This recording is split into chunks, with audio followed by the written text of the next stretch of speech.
Darryl, obviously busy week for you and a happy week as well for you, but that's gone now and you're looking forward now to the next game, which is 24 hours away. How are you looking? Yeah, no, it seems to be the last game of a back end of a massive cycle of games, to be honest with you. So yeah, we're looking forward to the challenge. Newport are doing well, flying, got some good results, so we look forward to the test.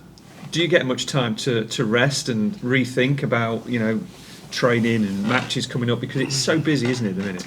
No rest, but we're not going to feel sorry for ourselves in that aspect. We crack on, we're working hard, my staff are putting a lot of hours in to try and get the results. With our injury situation as it stands, we're working very hard to find different ways and different solutions to win football games, and that's part and parcel of the game. We're in an unfortunate position that you'd always expect maybe 4 or 5 injuries at this time of year, but when it's all in the top end of the pitch, makes it difficult. But we're enjoying them challenges. We're not looking for excuses. We are still winning games, which is a great sign. Ben Garrity up front the other day, so that's testament to everyone that's working hard to find solutions to the problems we have. He's given you a real good option, hasn't he, Ben Garrity, with his performance in the week? So he's perhaps one of the first solutions for you, isn't he? Well, I don't know what's happened though, does it?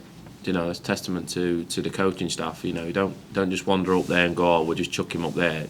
It's work on the training pitch that enables him to perform to the levels, and the lad himself, the character of the lad himself, willing to do something different for the team.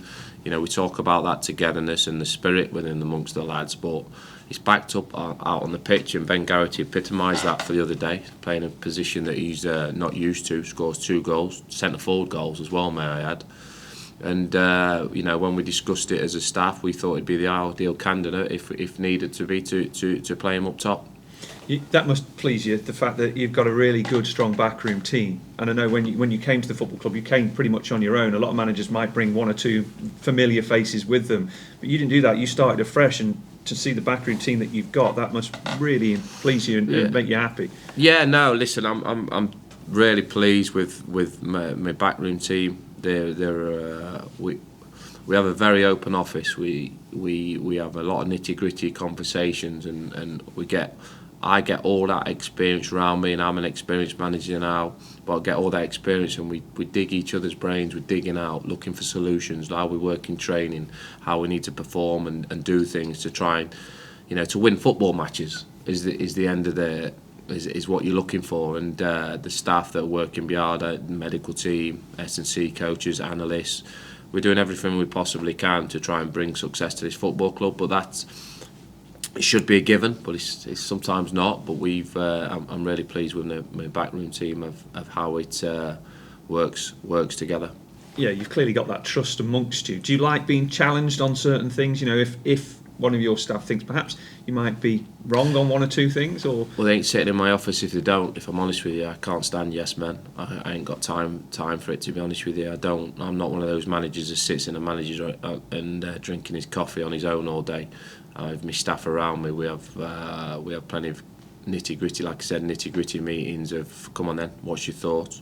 And there's nothing done without being done that's not said in the coach's room. And that's important for me. That's why we have an open office, we have an open football club, and that's the way we like to work. You've got good momentum behind you after the results you've had in recent months. So coming into this, again, it's always busy for you, but Christmas as well.